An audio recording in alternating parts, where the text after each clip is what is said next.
Fala galera, beleza? Tudo tranquilo? Tudo certo? Vamos lá então. Aula de número 10 de Física A. Então é uma aula cheia de conteúdo que vai falar para a gente um pouco sobre polia rodana, força de atrito e um detalhe aqui sobre o plano inclinado. Então vamos começar aqui o negócio. Veja, primeira coisa que eu vou te explicar aqui hoje é sobre a força de atrito. O que é a força de atrito, como que ela surge, da onde ela vem, como ela funciona, como que a gente calcula ela. Então é sobre isso que a gente vai conversar aqui primeiramente. Olha só, de onde ela surge? Ela surge devido às irregularidades das superfícies em contato. Então vamos lá. Para que eu tenha força de atrito, o que eu tenho que ter necessariamente? Contato. Se eu não tiver contato entre duas superfícies, eu não tenho força de atrito. Então, a premissa aqui para a gente é o quê? Que haja contato. Beleza. Só que essas duas superfícies, quando elas entrarem em contato, elas vão possuir uma determinada rugosidade. Como que funciona isso? É como se eu olhasse muito de perto essa região aqui do contato entre essas duas superfícies. Eu ia ver um monte de dentinho encostando com um monte de dentinho. As duas são irregulares, né? Por mais polida que for essa superfície, por mais perfeita que ela for, ela sempre vai apresentar uma certa rugosidade. Obviamente que em alguns casos essa rugosidade vai ser muito maior e em outros muito menor. E é isso que vai dar diferença na força de atrito. A gente vai ter atritos altos e atritos baixos. Então, esse atrito está associado ao quê? Contato de superfícies, onde essas superfícies possuem uma certa rugosidade, tudo bem? E quanto maior a rugosidade de contato dessas superfícies, maior vai ser essa força de atrito. Quanto mais polida, mais perfeita for essa superfície, menor será essa força de atrito. Então, esse primeiro slide é só para a gente entender da onde vem a força de atrito. Então, da onde vem a força de atrito? Ela vem das irregularidades das superfícies em contato. Simples assim. Então, vamos continuar aqui. Como que funciona? Onde que ela aparece no corpo? Então, olha só, dá uma olhada nesse caso número 1 aqui. Veja, aqui nós temos uma pessoa, esse cara aqui, e ele está puxando esse bloco com uma corda para o lado direito. Se ele está puxando esse bloco para o lado direito, a força de atrito ela vai querer se opor ao movimento, ela vai querer atrapalhar o movimento. Portanto, ela vai aparecer para o lado esquerdo.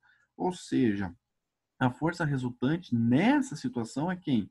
A força F, que essa pessoa está puxando o bloco, menos a força de atrito, tá bem? Então, a força de atrito, ela sempre quer atrapalhar o movimento.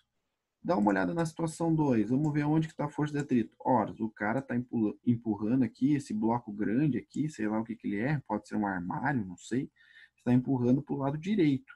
Puxa, para onde que apareceu a força de atrito? Apontada para o lado esquerdo aqui, se opondo ao movimento, tá bem? Olha só, nesse caso 3 aqui, o que está acontecendo com esse trenó? Ele está subindo, ele está indo para o lado direito, subindo essa montanha. Se ele está subindo, a força de atrito apareceu no sentido contrário ao movimento. Caso 4, puxa, agora o trenó está descendo, ele está indo no sentido do lado esquerdo aqui, descendo. Força de atrito, o lado direito, se opondo ao movimento, tá bem? Só que tem um detalhe. A força de atrito, ela se opõe ao movimento das superfícies.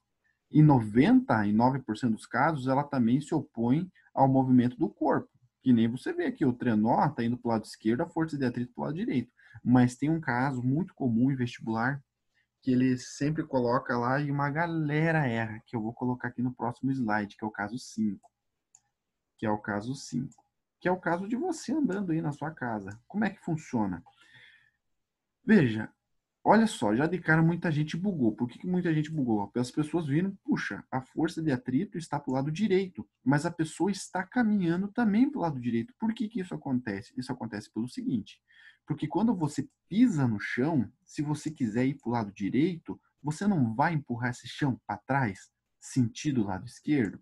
Então, não é necessariamente a força de atrito, ela não é necessariamente contrária ao movimento do corpo, e sim contrária ao movimento das superfícies em contato.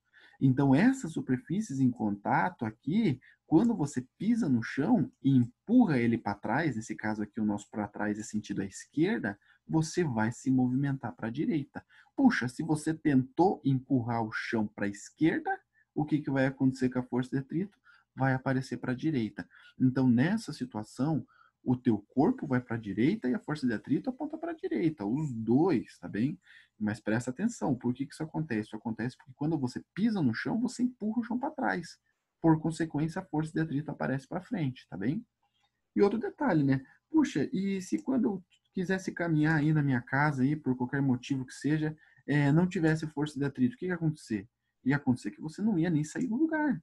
Se não houvesse atrito entre o chão e o seu pé, você não consegue nem se movimentar, nem sair da sua cama, porque não tem atrito. Você precisa de atrito para que tenha movimentação.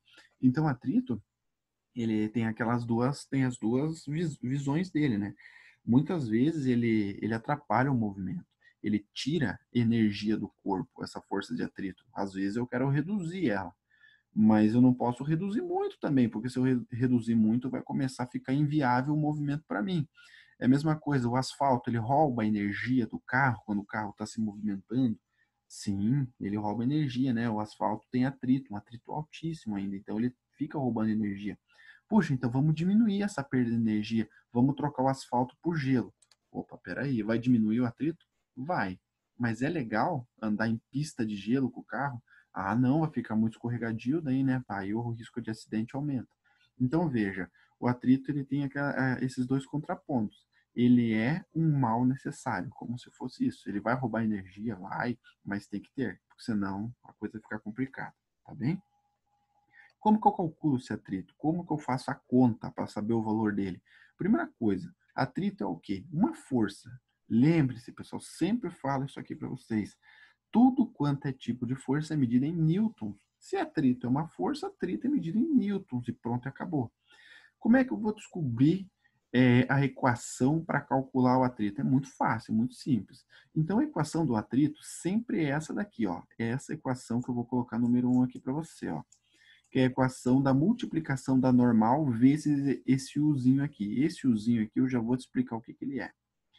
Então, pessoal, em 90% dos casos que a gente vê nos vestibulares em primeira fase, a normal, ela é exatamente igual a quem? Igual ao peso. Porque na maioria dos exercícios de vestibular, pelo menos de primeira fase, ele te dá os exercícios acontecendo em situações na horizontal, onde eu não tenho plano inclinado, igual eu desenhei aqui para você. Nessa situação aqui, você tem o peso apontado para baixo e você tem aqui a tua normal apontada para cima. Então, nessa situação aqui, peso e normal são exatamente iguais.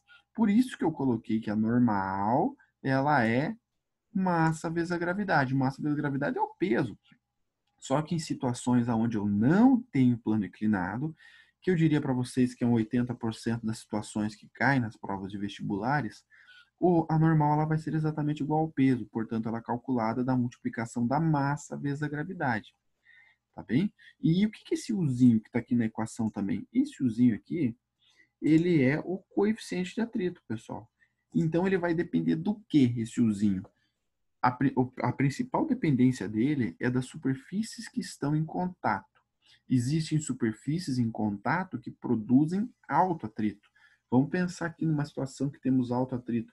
Por exemplo, uma situação de alto atrito é se você tem madeira, por exemplo, no asfalto. Tenta empurrar um armário de madeira no asfalto. Meu, vai ser o bicho de difícil. Então, esse usinho aqui, do contato entre o material asfalto e madeira, ele vai ter um valor elevado. E tem atrito que é pequenininho, esse usinho que é pequenininho? Tem. Vamos pensar numa situação por exemplo, do patinador. O patinador numa pista de gelo.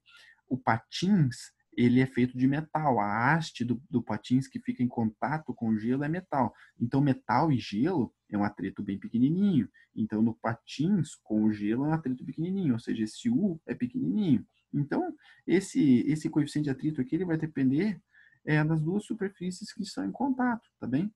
E esse valor pode variar de zero, sendo um pouco maior do que zero, e sempre sendo um pouco menor do que um, tá bem? Então, por exemplo, no caso do gelo e patins, sei lá, 0,1, 0,2, alguma coisa assim. No caso, por exemplo, do asfalto e madeira, 0,7, 0,8, 0,9. Tudo bem? Então, esse Uzinho aqui vai depender do contato da superfície. O G, como você já sabe, né, com certeza, é a gravidade da Terra e vale 10. E o M é a massa do teu corpo, é a massa do teu armário, é a massa do corpo que você quer movimentar. A massa do corpo que está sofrendo o atrito. Tá legal? Então, vamos continuar aqui. Lembrando, essa equação aqui, você pode decorar ela já pronta desse jeito. Força de atrito é igual a massa vezes gravidade vezes o coeficiente de atrito. Então, ela é praticamente igual ao peso adicionado de quem? Do coeficiente de atrito. Só que lembre-se, essa equação é válida para os casos onde eu não tenho plano inclinado. São todos os casos? Não. Principalmente para você que quer fazer prova de segunda fase na área aí de física, matemática, você que vai tentar engenharias e tal, você precisa ir um pouco mais adiante, tá bem? Você precisa saber o caso do plano inclinado, que eu vou comentar lá no final, tá bem? Para você que quer a primeira fase e quer se dar o luxo de poder tentar errar, se caso apareça o plano inclinado, para você tá bom. Mas, puxa, eu quero medicina, eu quero direito, eu quero... Meu, você vai ter que também aprender o caso do plano inclinado, que eu vou mostrar lá no final, tá? Então vamos continuar aqui, ó. Outro detalhe, aquele coeficiente de atrito que eu falei para vocês, que é esse Uzinho aqui, ele vai depender do quê? Das superfícies em contato. Beleza, mas só disso? Não. Tem um outro detalhe que também esse Uzinho aqui ele é dependente. Além dos materiais em contato, é o seguinte, agora eu vou precisar que você use sua imaginação. Pensa numa situação que você na sua casa alguma vez tentou, por exemplo, empurrar um armário. Você queria fazer alguma mudança no seu quarto e tentou empurrar o seu armário. Provavelmente você teve a impressão que aconteceu a seguinte coisa que eu vou falar agora. Ó. Você tentou empurrar seu armário e você viu que era muito difícil. Não ia, por exemplo, não ia, estava empurrando, fazendo força e ele não ia, não se movimentava. Até que você conseguiu fazer ele se movimentar. E depois que ele começou a se movimentar, você teve a impressão de que parece que foi mais fácil manter o movimento do que tirar esse armário da estática dela, tirar ela do parado dela. Provavelmente você já teve essa impressão. Se você não teve, tenta fazer isso na sua casa. Vai aí, tenta empurrar alguma coisa. Você vai ver que é meio difícil, é meio complicado. Mas você vai ter a impressão que depois que esse objeto entrou em movimento, para você manter esse movimento, parece que a força é menor. E isso é de fato acontece. A força realmente é menor. Por quê? Porque quando está parado, você precisa vencer quem? O coeficiente de atrito estático. Por exemplo, vamos supor aqui, no caso asfalto e madeira você vai empurrar o seu armário lá no asfalto. Não sei o porquê, mas você vai fazer isso. Então, quando está parado, você vai usar aquela equação, força de atrito, massa, vezes gravidade, vezes o coeficiente de atrito, que é esse Uzinho. Espera aí que meu mouse está péssimo hoje. Vezes esse Uzinho. Só que, se está parado, vai valer quem? O Uzinho estático. Então, por exemplo, ele vai ter um valor de 0,9, que é um valor elevadíssimo de atrito. E depois que você começar a movimentar o seu armário, vai valer a mesma equação. Mas qual vai ser a força para manter o movimento? Massa vezes gravidade vezes o coeficiente de atrito. Só que agora não é o coeficiente de atrito estático, agora é o coeficiente de atrito cinético. Por exemplo, ele vai de 0,9 para um 0,7. Esse valor aqui ele vai diminuir. Então, se esse valor vai diminuir, a força como um todo vai diminuir, né? Pensa só, você vai fazer a multiplicação da massa pela gravidade vezes o primeiro coeficiente de atrito, que é 0,9. Vai dar um resultado. Se você trocar o 0,9 por 0,7, o resultado de força vai diminuir, ou seja, o atrito vai diminuir. Então, beleza, vamos lá, vamos ao resumo aqui até agora. Força e atrito depende do quê? Do contato entre as superfícies. Quanto maiores as rugosidades das superfícies, maiores vai ser esse atrito. Vai depender do quê? Se o meu objeto está parado ou está em movimento. Se ele está parado, vale quem? Atrito estático. Se ele está em movimento, vale o coeficiente de atrito cinético. Para tirar o meu objeto da inércia, ou seja, tirar o meu objeto do estado de parado, quem eu vou ter que vencer? Ora, o atrito estático. Por exemplo, você calculou aqui, ó, você vê que o atrito estático, vamos supor aqui, te deu 90 newtons. Desculpa, isso aí. O atrito estático te dá 90 newtons. E o atrito cinético te dá 70 newtons. Se você vai empurrar o seu armário, por exemplo, com uma força de 80 newtons, o seu armário vai entrar ou não em movimento? Não. Por quê? Porque você não venceu quem? O atrito estático. Então, o que o atrito estático fala para você? Ele fala o seguinte: faça uma força pelo menos maior do que eu, senão vai continuar parado, tudo bem? Então, se você fizer uma força de 80 newtons, você não vai movimentar seu armário, tá? Porque você vai precisar, no mínimo, algo maior do que 90. Legal? Depois que entrar em movimento, aí tudo bem. Aí você pode abaixar a tua força para 80 que você vai conseguir manter o movimento. Mas para tirar da inércia, não. Tá legal? Então, só esses detalhes aqui para você entender um pouco mais sobre a teoria da força de atrito. Legal? Então, agora vamos aqui à nossa segunda parte da aula, que é referente ao sistema de Polia e Roldanna. Para que serve o sistema de Polia e de Roldanna? Depende. Então, olha só, nesse caso número 1, o sistema de Polia rodando aqui, ele vai servir para a gente só para mudar a direção da força, simplesmente para isso. Olha só, eu tenho esse bloco ele tem um peso. E aqui eu tenho um cabo, esse cabo tem essa força T de tração, tá bem? Beleza. Se eu quiser erguer esse bloco, o que eu vou fazer? Eu vou ter que puxar essa corda aqui. Vou ter que puxar essa corda. Se eu puxar essa corda, esse bloco levanta. Mas quanto de força eu vou ter que fazer puxando essa corda para que esse bloco levante? Então, vai depender do peso do bloco. Se esse bloco aqui tiver, por exemplo, 10 newtons de peso, você vai precisar fazer no mínimo algo maior do que 10 newtons aplicado aqui nessa corda para que você consiga levantar esse bloco. Se você fizer 9 newtons, você não vai levantar o bloco. Você vai precisar fazer no mínimo quanto? No mínimo algo maior do que 10. Puxa, eu fiz 11 newtons. Puxa, puxou ali com 11 newtons, você vai levantar o bloco. Perfeito. Então, esse sistema número 1 de polias aqui, essa polia aqui, ela só serviu para você para mudar a direção da onde você vai aplicar força. Tudo bem? Só vai servir para isso. Horas, veja, você está puxando aqui para levantar e você agora está puxando aqui para levantar. Você só está mudando a direção da força, mais nada, tá bem? Só que é o seguinte, existem sistemas de polias que eles têm a capacidade de reduzir a força necessária para que você consiga levantar um bloco. Por exemplo, esse bloco aí que eu falei para você é de 10 newtons, não é? Então eu falei o quê? No mínimo faça 11 newtons para você levantar esse bloco, senão não tem como. Só que existem sistemas de polias que, por exemplo, se o bloco pesa 10 newtons, você fazendo 6 newtons de força, você vai conseguir levantar eles. E como que acontece isso? Acontece da seguinte maneira.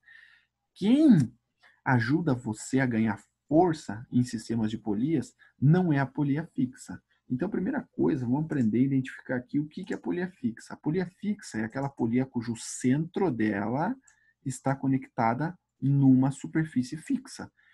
Olha só, nesse caso aqui, no caso número 2, eu tenho alguma polia fixa? Eu tenho, por quê? Porque o centro dessa primeira polia aqui que eu estou riscando para você ver está conectado a uma superfície fixa, que é qual? Que é o teto. O teto não é fixo, até onde a gente, pelo menos a gente espera que o teto não se movimente. Então, veja, o centro dessa polia está conectado a uma superfície fixa, nesse caso o teto. A outra polia, que eu vou chamar polia a polia fixa, agora eu vou chamar de polia B. A polia B, ela é uma polia fixa? Vamos observar. O centro dela está conectado em alguma superfície fixa? Não, o centro dela não está conectado em uma superfície fixa. O centro dela está conectado nesse bloco aqui. Mas esse bloco aqui pode se movimentar sem problema algum. Então, o centro dela não está fixo. Portanto, ela é uma polia móvel. E quem é que tem a função, digamos assim, a capacidade de ganhar força em sistemas de polia? É essa polia B. É a polia móvel. Para que serve a polia A? A polia A é só para mudar a direção da força, que é a polia fixa. Igual a gente estava na situação número 1. Na situação número 1, a gente tem uma polia fixa. E ela não vai fazer ganhar força nenhuma, só mudar a direção da força, tá? Então, quem ganha força é a polia móvel. Vamos estudar isso aqui mais a fundo nessa situação aqui. Olha só, dá uma olhada nesse desenho aqui que eu vou marcar como desenho de número 3 para você ver. Agora dá uma pausada aí e tenta identificar aqui para mim quem são as polias fixas e quem são as polias móveis. Tenta fazer isso. Nós temos 4, quem são fixas e quem são móveis. Tenta fazer esse exercício aí para ver se vai dar boa. Então, olha só, já vou mostrar aqui para vocês, então. A polia número 1 é fixa ou é móvel? Vamos ver. O centro dela está conectado numa superfície fixa? Sim, o centro dela está conectado no teto, e o teto é uma superfície fixa. Opa, então a polia número 1 eu vou colocar um F. É uma polia fixa. A polia número 2, o centro dela está conectado numa superfície fixa? Não. O centro dela está conectada na polia número 3. E a polia número 3 ela pode se movimentar à vontade. Puxa, então aqui é uma polia móvel. A polia 3. A polia 3, o centro dela está conectado na polia 4. E a polia 4 pode se movimentar? Pode, à vontade. Então ela é móvel. Polia 4. O centro da polia 4 está conectado no bloco. Esse bloco pode se movimentar? Pode. Posso puxar ele para cima, para baixo? Pode se movimentar. Então é móvel também. Poxa, então nessa situação eu tenho apenas a polia número 1 como sendo fixa. As demais, 2, 3 e 4, como sendo móvel. Beleza. Como que vai funcionar esse ganho de força? Ora, vamos calcular. Olha esse exemplo aqui, ó. Se o bloco tem 8 quilogramas, então se esse bloco aqui azul, ele está falando desse bloco azul aqui, tá? Se esse bloco azul aqui tem 8 quilogramas, quanto deve ser a força na mão da pessoa para manter esse sistema em equilíbrio? Ou seja, a força mínima para manter o sistema parado, ou então a força mínima que vai começar a se movimentar esse sistema todo. Primeira coisa, esse bloco aqui, ele tem 8 quilogramas. Então, vamos calcular o peso desse bloco aqui. Puxa, como que eu vou calcular o peso do bloco? Pô, pessoal, peso tem que saber. Nessa altura do campeonato, você tem que saber calcular força-peso, galera. É muito importante. Então, olha só. Vamos calcular o peso desse bloco. Esse bloco, ele tem um peso de, lembra lá, peso, massa vezes a gravidade. Quanto que é a massa? Ah, a massa já falou que é 8 quilogramas. A gravidade da Terra é 10. 8 vezes 10, 80 newtons. Opa, então esse bloco aqui ele tem um peso de 80 newtons, uma força-peso de 80 newtons. Perfeito. Então, se eu tivesse apenas uma polia, que igual na situação número 1, e esse bloco tivesse 80 newtons de peso, qual que era a força que a pessoa tinha que puxar para levantar esse bloco aqui? Ela teria que puxar no mínimo com 80, algo um pouco maior que 80. Senão, não ia levantar o bloco. Nessa situação aqui é a mesma coisa? Não. Por quê? Porque eu tenho as polias móveis me ajudando a fazer esse movimento. Quanto que tem que ser essa força aqui nessa situação? É isso que eu vou calcular com você agora. Então, olha só, eu vou utilizar essa equação aqui, ó.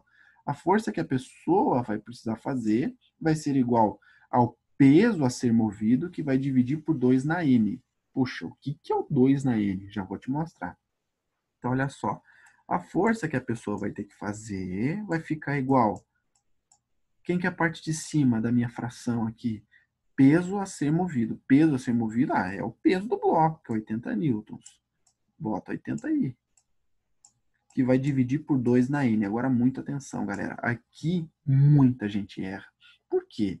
N, o que é o N? Número de polias móveis. Meu Deus do céu, que tem gente que nessa situação coloca 4. Pessoal do céu, é muita gente mesmo. O cara esquece que a polia número 1 é uma polia fixa e ela não conta nessa soma. Nessa soma só conta as polias móveis. Quem são as móveis? Polia 2, 3 e 4. Portanto, eu tenho 3 polias móveis e não 4. Muita atenção aqui, galera. Faz um asterisco lá na sua apostila, indica isso para você não errar, tá? Então, o N, o que é? Número de polias móveis, não é polias fixas, galera. Cuidado, presta atenção, estou forçando nisso para você não errar. E aqui, pessoal, tem uns campeão que erram. Depois que acertou a polia móvel, o cara erra. Sabe por que o cara erra? Ele faz o seguinte, ele vai repetir o 80 aqui na equação e o cara vai fazer o 2 ao cubo. Só que olha o que muita gente erra. Muita gente mesmo, pessoal, fala que 2 ao cubo é 6. Mas não, né, galera? 2 ao cubo não é 6. 2 ao cubo é 2 vezes 2 vezes 2. 2 vezes 2 é 4. 4 vezes 2 é 8. Galera, 2 ao cubo não é 6, é 8.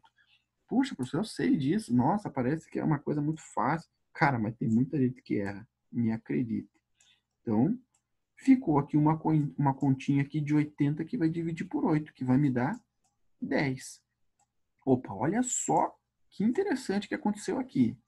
Veja, mas o bloco não tem 80 newtons? Tem, o bloco tem 80 newtons. Quer dizer, então, que se eu fizer uma força um pouquinho maior do que 10 newtons, por exemplo, 11 newtons, eu vou conseguir levantar esse bloco? Sim, você vai. E é aqui que está o grande mistério da coisa. Aqui que está, digamos assim, a grande vantagem desse sistema de polias. Você gastou algum tipo de energia elétrica, algum tipo de sistema complexo de montagem, caríssimo, absurdo de caro? Não. É algo simples, fácil, que foi utilizado há mais de 1000 anos atrás, sem existir energia elétrica, sem sequer pensar em energia elétrica, já existia esse sistema de ganho de força. Ou seja, isso aqui foi algo fenomenal na época que foi descoberto, porque pensa, meu, cara, não existia luz, não existia nada. E um cara simplesmente ganhou muita força com um sisteminha como esse, super simples. Tudo bem? Então, veja, o que aconteceu aqui? Aconteceu que na situação número 1, eu precisava fazer no mínimo 81 newtons, algo um pouco maior do que 80 para movimentar o bloco. Na situação 3, que eu tenho o uso das polias móveis, eu apenas com algo um pouco maior que 10 newtons, eu consigo movimentar o bloco. Meu, isso é fenomenal, isso aí é fantástico. Você reduziu a tua força que você precisava fazer em 8 vezes. Então, isso é muito importante. Hoje a gente olha isso como uma bobeira, né? Claro, a gente tem motor elétrico, tem motor a combustão para fazer força pela gente, mas há 1000 anos atrás não tinha. Então, isso aqui foi uma revolução no mundo, foi realmente fantástico, tá bem? Então tá legal. Então o que você precisa saber sobre polias? Você precisa saber o seguinte: quem são as fixas, quem são as móveis. E quem conta na equação para me ajudar a movimentar algo, ou seja, a minha vantagem mecânica, a minha força vem através de quem? Das polias móveis e não das fixas, tá bem? Eu fiz esse exemplinho aqui para você entender como que funciona a coisa. Então, muita gente acha bizarro. Puxa, quer dizer que lá na situação normal eu precisava fazer no mínimo 80 newtons. Agora, com algo um pouquinho maior do que 10, eu já movimento. É exatamente isso. Então, é aí que está o interessante da coisa.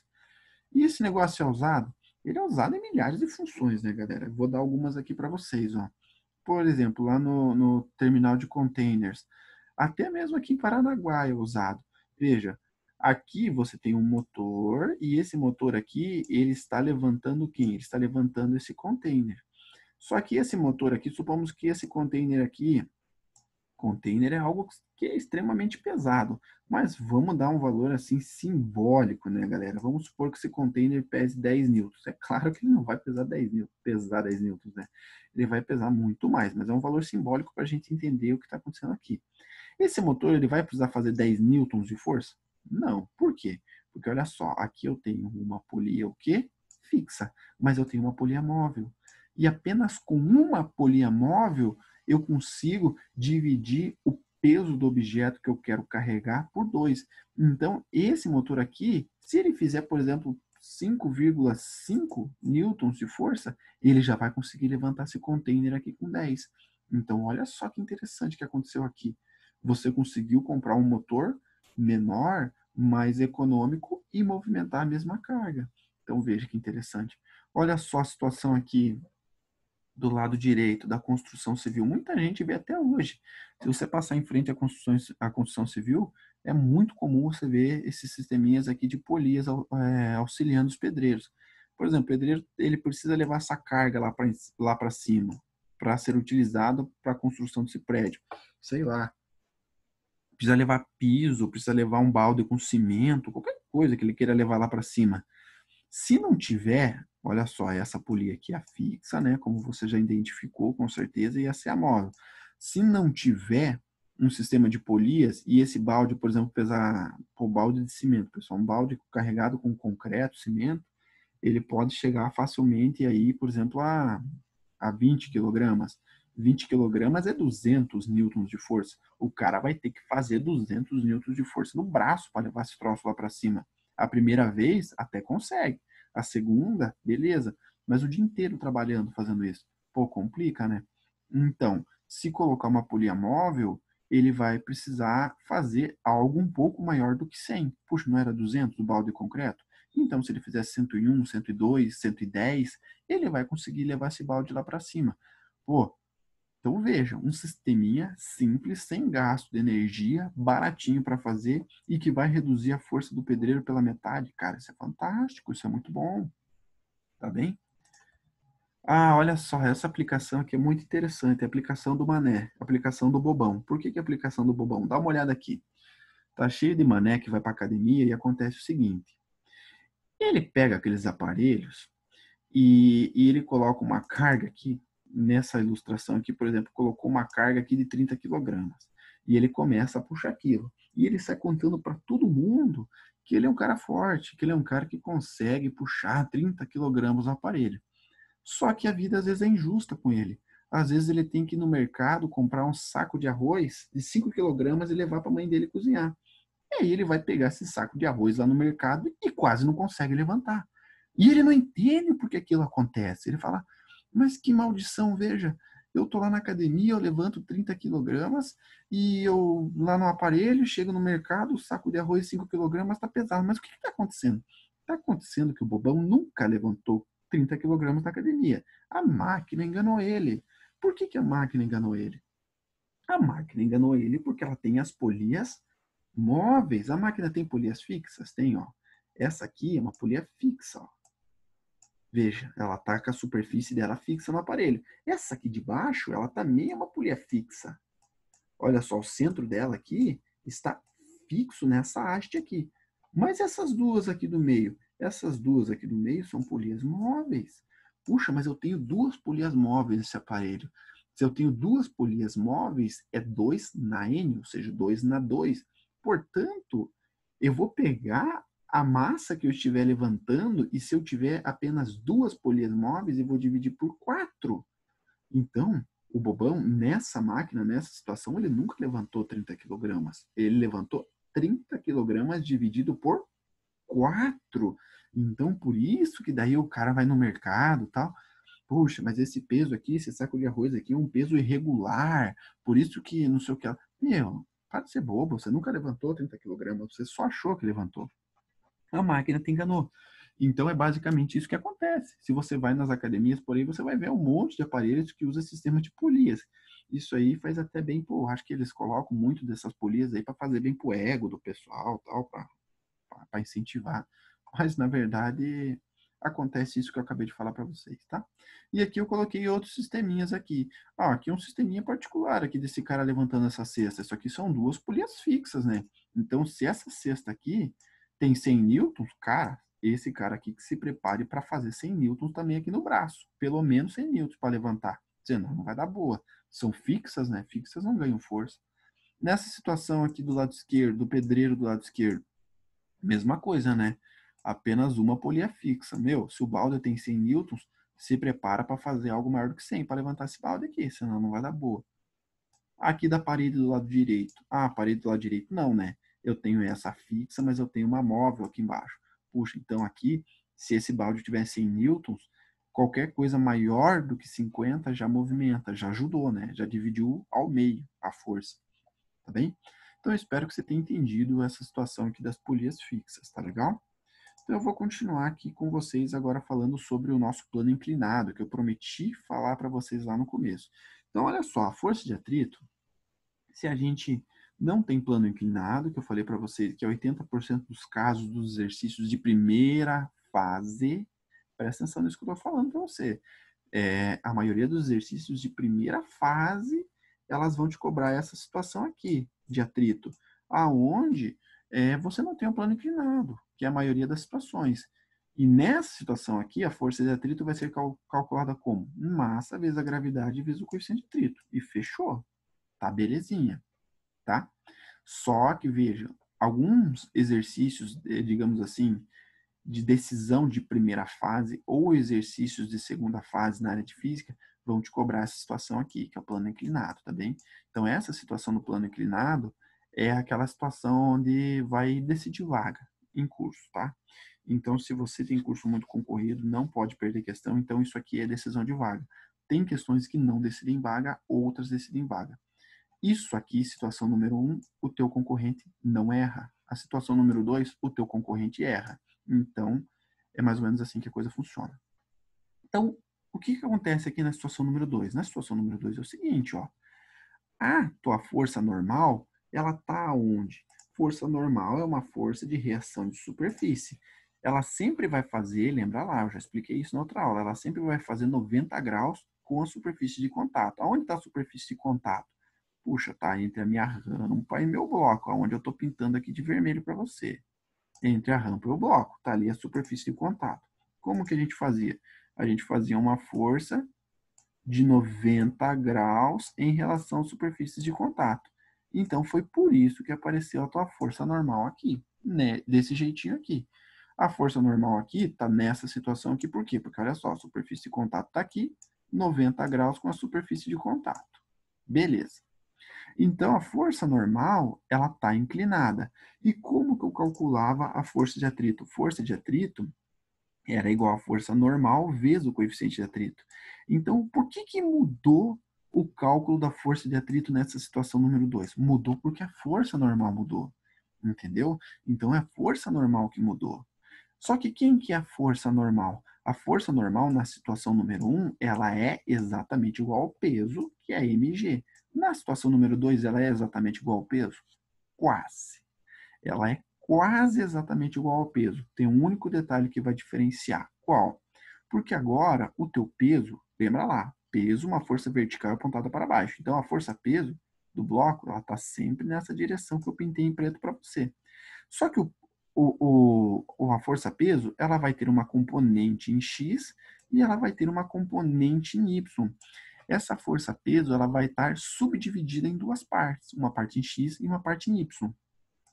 E a parte que é exatamente igual à força normal não é mais o peso, é o peso y, é o PY que é exatamente igual à força normal. E agora eu vou decompor. Veja, se eu tenho esse ângulo θ aqui, esse ângulo θ, através de trigonometria, eu sei que ele é replicado aqui para dentro. Puxa, esse ângulo aqui, ele está grudado no PY. Então, lembra lá, se está grudado, se está com o ângulo, é cosseno do ângulo. Então, veja, eu só estou resumindo isso aqui para você. Então, veja, nessa situação aqui, o PY vai ficar igual ao quem? Igual ao peso cosseno do ângulo. Se você quiser, você pode até montar o triângulo de Pitágoras para você enxergar melhor. Olha só, vou tentar montar ele aqui para você, que hoje meu mouse está péssimo, pessoal. Tá aqui, ó, o triângulo de Pitágoras. Aqui eu vou ter o PX, aqui eu vou ter o PY e aqui eu vou ter o P. Aqui eu tenho um ângulo de 90 graus. Tudo bem? E aqui eu tenho o meu ângulo θ. Lembra lá, se eu quero saber quanto que vale o PY, eu vou usar o cosseno, né? PY igual a P cosseno de θ. Porque olha só, o P, quem que é o P? O P é hipotenusa, né, galera? Quem que é o PY? É o cosseno, ele é o cosseno adjacente. Adjacente é aquele que é grudado no ângulo. Se ele é o que é grudado no ângulo, eu uso o cosseno, tá? Então, qual que é o resumo da obra? O resumo da obra é o seguinte: a força de atrito, nesses casos de plano inclinado, ele é calculado através da massa vezes gravidade vezes o coeficiente de atrito, ou seja, tudo igual ao outro, porém multiplicado do cosseno do ângulo da inclinação. Inclinação de quem? Da rampa. Se a rampa estiver inclinada de 30 graus, vai ser o cosseno de 30. Se a rampa estiver inclinada de 60 graus, vai ser o cosseno de 60. E assim por diante, tá bem? Então, há essa diferenciação no plano inclinado, tá? É a mesma coisa do que o caso número 1, do que esse caso aqui mais comum, porém, adicionado do cosseno do ângulo. Cosseno de que ângulo? Do ângulo da inclinação da rampa. Quanto mais inclinada for essa rampa, maior vai ser esse ângulo. Tá legal? Então, eu peço para que vocês prestem bastante atenção, pessoal, nos exercícios na aula de solução de exercícios referente a essa aula aqui. É extremamente importante. Essa aula eu não vou fazer exercícios, eu só bati a teoria aqui com vocês, pessoal, para vocês entenderem a base teórica. Vocês verem a solução de exercícios dessa aula é fundamental, pessoal. Tem que ir lá assistir, é obrigatório, tá? Para você consolidar o seu conhecimento. Tudo bem? Espero que você tenha entendido a aula de hoje e nos vemos em breve, tá legal? Abraço, pessoal. Até mais.